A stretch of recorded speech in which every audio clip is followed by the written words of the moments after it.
Ezra chapter 6, verse 14. And the elders of the Jews built and prospered through the prophesying of Haggai the prophet and Zechariah the son of Iddo. They finished their building by decree of the God of Israel and by decree of Cyrus and Darius and Artaxerxes, king of Persia. And this house was finished on the 3rd day of the month of Adar, in the 6th year of the reign of Darius the king. And the people of Israel, the priests and the Levites, and the rest of the returned exiles celebrated the dedication of this house of God with joy. They offered at the dedication of this house of God 100 bulls, 200 rams, 400 lambs, and as a sin offering for all Israel, 12 male goats, according to the number of the tribes of Israel. And they set the priests in their divisions and the Levites in their divisions for the service of God at Jerusalem, as it is written in the book of Moses. On the 14th day of the first month, the returned exiles kept the Passover, for the priests and the Levites had purified themselves together.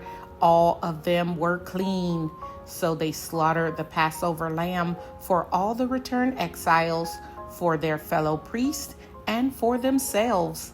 It was eaten by the people of Israel who had returned from exile, and also by everyone who had joined them and separated himself from the uncleanness of the peoples of the land to worship the Lord, the God of Israel. And they kept the feast of unleavened bread 7 days with joy, for the Lord had made them joyful and had turned the heart of the king of Assyria to them, so that he aided them in the work of the house of God, the God of Israel. Ezra chapter 4, verse 6. And in the reign of Ahasuerus, in the beginning of his reign, they wrote an accusation against the inhabitants of Judah and Jerusalem. Esther chapter 1. The king's banquets. Now in the days of Ahasuerus, the Ahasuerus who reigned from India to Ethiopia over 127 provinces. In those days when King Ahasuerus sat on his royal throne in Susa the citadel, in the 3rd year of his reign, he gave a feast for all his officials and servants. The army of Persia and Media and the nobles and governors of the provinces were before him, while he showed the riches of his royal glory and the splendor and pomp of his greatness for many days, 180 days. And when these days were completed, the king gave for all the people present in Susa the citadel, both great and small, a feast lasting for 7 days in the court of the garden of the king's palace. There were white cotton curtains and violet hangings fastened with cords of fine linen and purple to silver rods and marble pillars, and also couches of gold and silver on a mosaic pavement of porphyry, marble, mother of pearl, and precious stones. Drinks were served in golden vessels, vessels of different kinds, and the royal wine was lavished according to the bounty of the king, and drinking was according to this edict. There is no compulsion, for the king had given orders to all the staff of his palace to do as each man desired. Queen Vashti also gave a feast for the women in the palace that belonged to King Ahasuerus. On the 7th day, when the heart of the king was merry with wine, he commanded Mehuman, Biztha, Harbona, Bigtha, and Abitha, Zethar, and Carcass, the 7 eunuchs who served in the presence of King Ahasuerus, to bring Queen Vashti before the king with her royal crown, in order to show the peoples and the princes her beauty, for she was lovely to look at. But Queen Vashti refused to come at the king's command delivered by the eunuchs. At this the king became enraged, and his anger burned within him. Then the king said to the wise men who knew the times, for this was the king's procedure towards all who were versed in law and judgment, the men next to him being Karshena, Shamthar, Admatha, Tarshish, Meres, Marcina, and Memucan, the 7th princes of Persia and Media, who saw the king's face and sat first in the kingdom, according to the law, what is to be done to Queen Vashti, because she had not performed the command of King Ahasuerus delivered by the eunuchs. Then Memucan said in the presence of the king and the officials, not only against the king has Queen Vashti done wrong, but also against all the officials and all of the peoples who are in all the provinces of King Ahasuerus. For the queen's behavior will be made known to all women, causing them to look at their husbands with contempt, since they will say, King Ahasuerus commanded Queen Vashti to be brought before him, and she did not come. This very day the noble women of Persia and Media who have heard of the queen's behavior will say the same to all the king's officials, and there will be contempt and wrath in plenty. If it please the king, let a royal order go out from him, and let it be written among the laws of the Persians and the Medes, so that it may not be repealed, that Vashti is never again to come before King Ahasuerus, and let the king give her royal position to another who is better than she.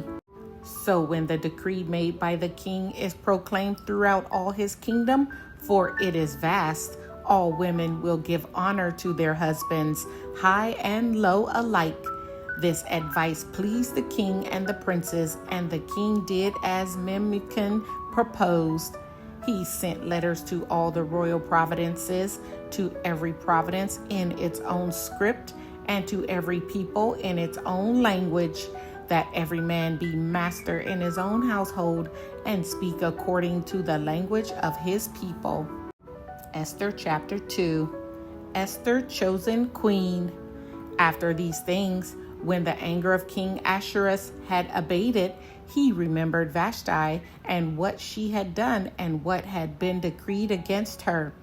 Then the king's young men who attended him said, Let beautiful young virgins be sought out for the king, and let the king appoint officers in all the provinces of his kingdom to gather all the beautiful young virgins to the harem in Susa, the citadel, under custody of Hegai, the king's eunuch, who is in charge of the women.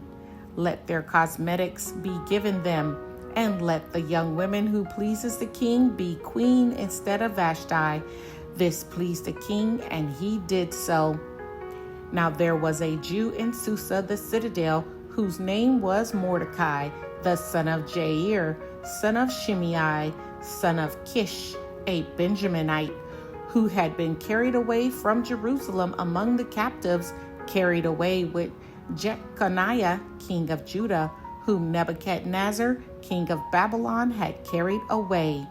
He was bringing up Hadash, that is Esther, the daughter of his uncle, for she had neither father nor mother. The young woman had a beautiful figure and was lovely to look at.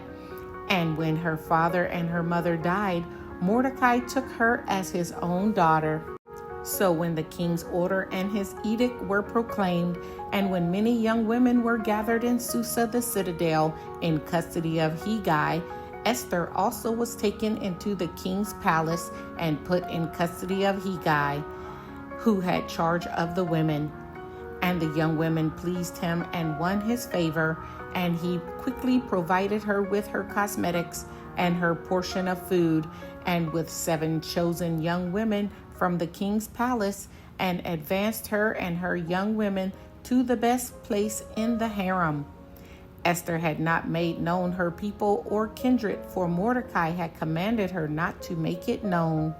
And every day Mordecai walked in front of the court of the harem to learn how Esther was and what was happening to her.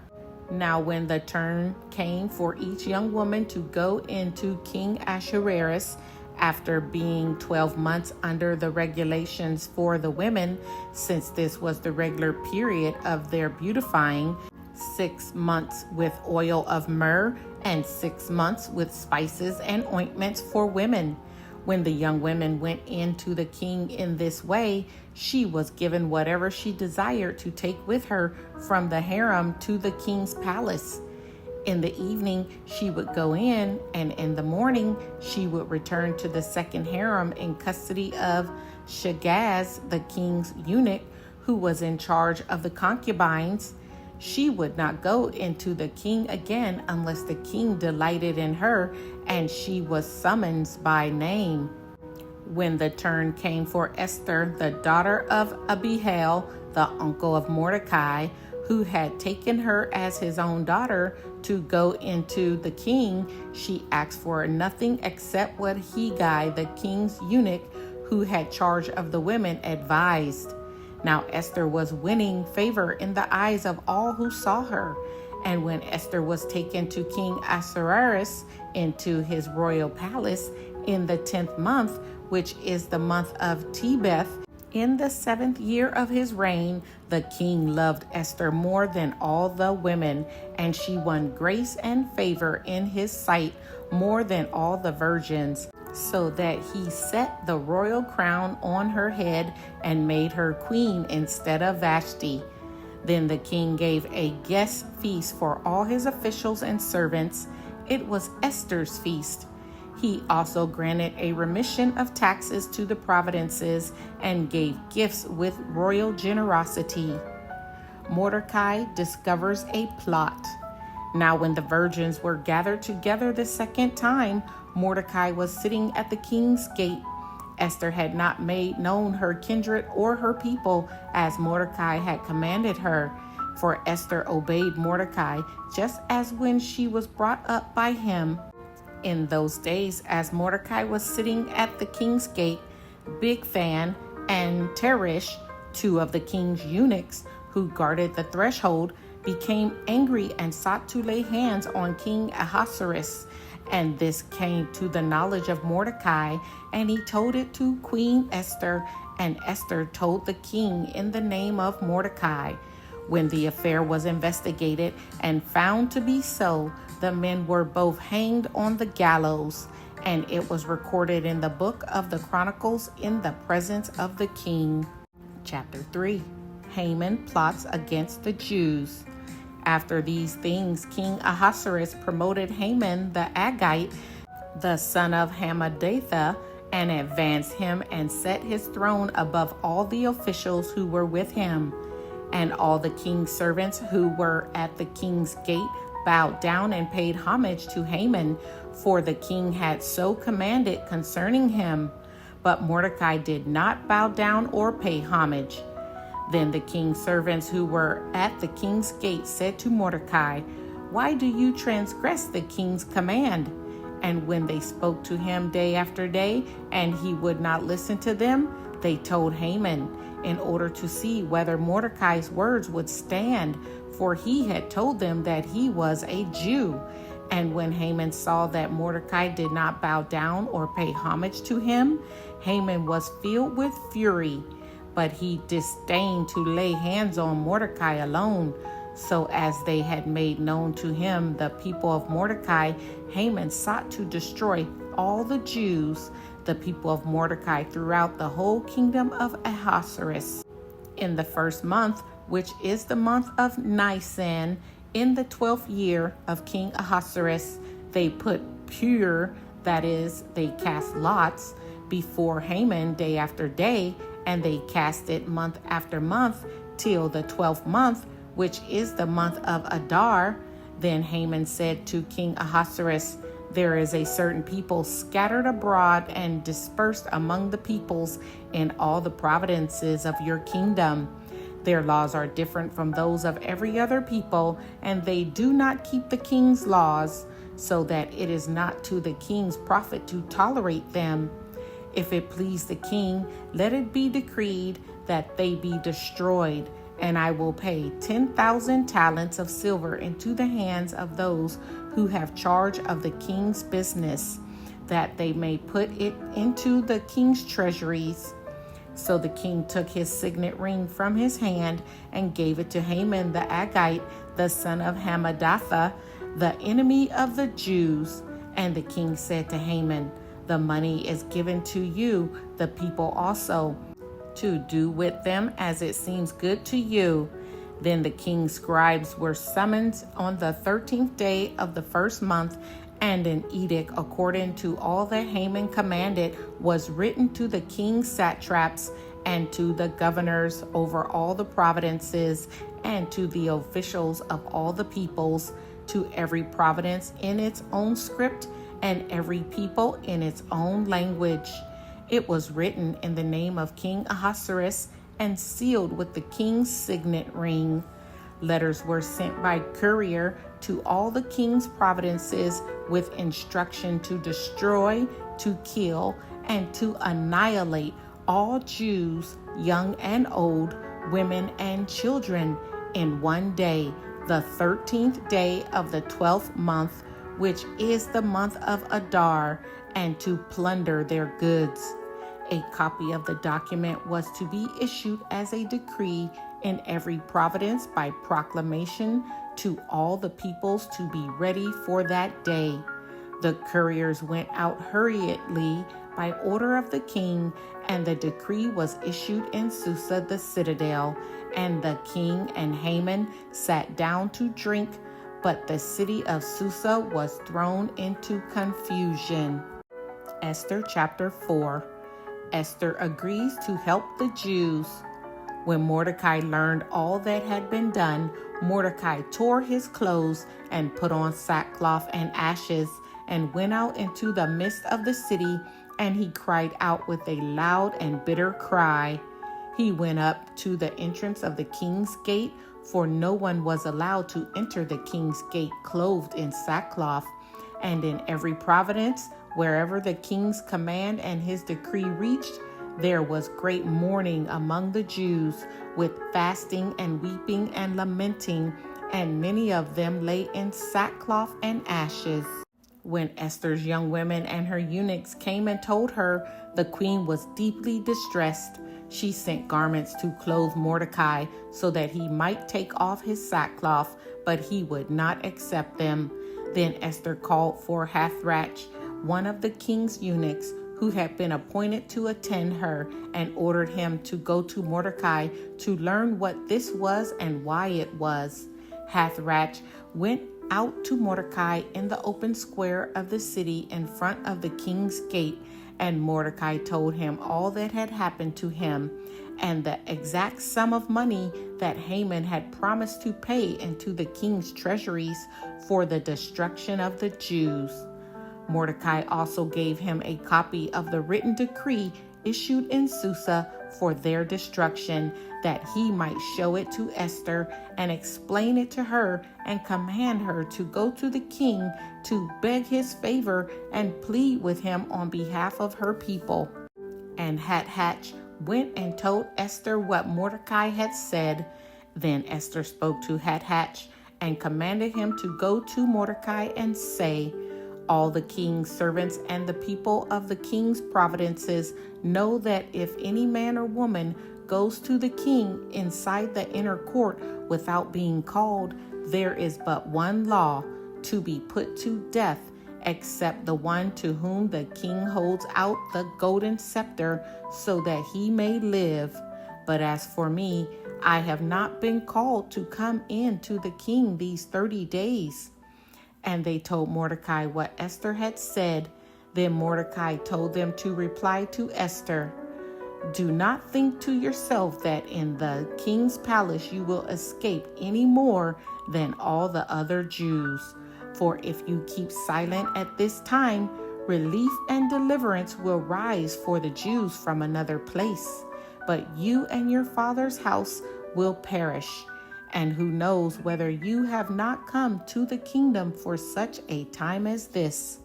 Then Esther told them to reply to Mordecai, go, gather all the Jews to be found in Susa, and hold a fast on my behalf, and do not eat or drink for 3 days, night or day. I and my young women will also fast as you do. Then I will go to the king, though it is against the law, and if I perish, I perish. Mordecai then went away and did everything as Esther had ordered him.